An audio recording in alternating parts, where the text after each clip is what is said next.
প্রিয় বন্ধুগণ, আমরা সবাই জীবনের কোনো না কোনো সময়ে হতাশা ব্যর্থতার মুখোমুখি হই।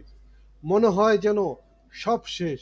কিন্তু আজকের যে কথাটা বলবো তার মানে হচ্ছে ব্যর্থতা মানে থেমে যাওয়া নয়, বরং নতুন করে শুরু করার প্রেরণা। নেত্রকোনার কাঠমিস্ত্রি রিপন মিয়া, যার গল্প আমরা পড়লাম, তিনি এর জলজ্বলন্ত প্রমাণ। কৈশোরে প্রেমে ব্যর্থ হয়েছেন, কিন্তু সেই ব্যর্থতার আগুনে নিজেকে পুড়িয়ে ছাই করেননি, বরং সেই কষ্টকে শক্তিতে পরিণত করে শুরু করেছেন ভিডিও বানানো। তার কথায়, ছেঁকা খেয়ে অনেকে কিছু করে, অনেকে মরে যায়, নেশা পানি করে। আমি চিন্তা করলাম ভিডিও বানাই, যে চলে গেছে চলে যাক, এই অনুপ্রেরণা নিয়েই শুরু। কষ্টের সময়টা ভুলতে অনলাইনে আসা, এই হলো আসল প্রেরণা। যখন আমাদের জীবন এলোমেলো হয়, তখন অনেকে হয়তো ফেসবুকে ঘন্টার পর ঘন্টা অন্যের ভিডিও দেখে কমেন্ট বক্সে অপ্রয়োজনীয় মন্তব্য করে সময় নষ্ট করি। অন্যের জীবনে কি হচ্ছে তা দেখতে দেখতে নিজেদের জীবন থমকে যায়। কিন্তু রিপন মিয়া দেখালেন, ফেসবুক বা সোশ্যাল মিডিয়া সময় নষ্টের জায়গা নয়, এটি একটি শিক্ষা ও কল্যাণমূলক প্ল্যাটফর্ম। এটি জীবন বদলে নেওয়ার প্ল্যাটফর্ম হতে পারে।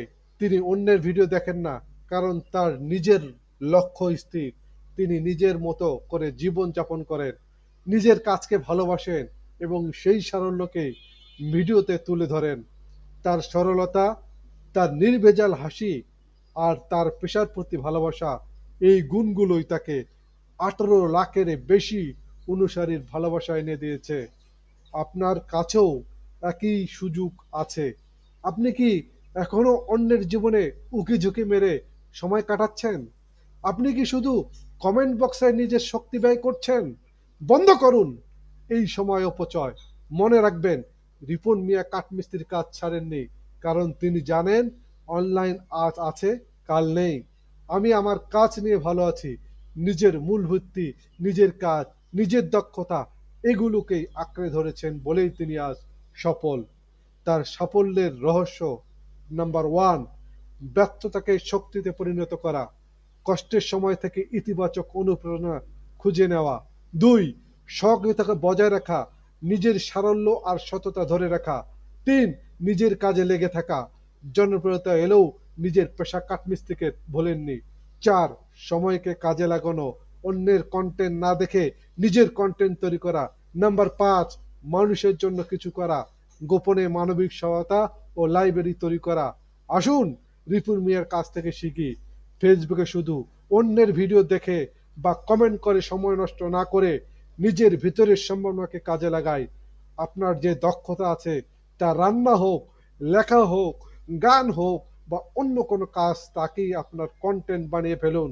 আজই সিদ্ধান্ত নেই, আপনার ফেসবুক ফিড হবে আপনার সাফল্যের গল্পের দলিল।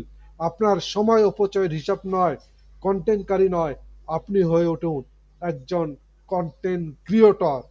নিজের জীবনের, নিজের স্বপ্নের জীবন একটাই, হয় অন্যের গল্প দেখে কাটান, নয়তো নিজের গল্প তৈরি করুন। সিদ্ধান্ত আপনার। উঠে দাঁড়ান, কাজ শুরু করুন আর আপনার জীবনকে করুন ওয়াও।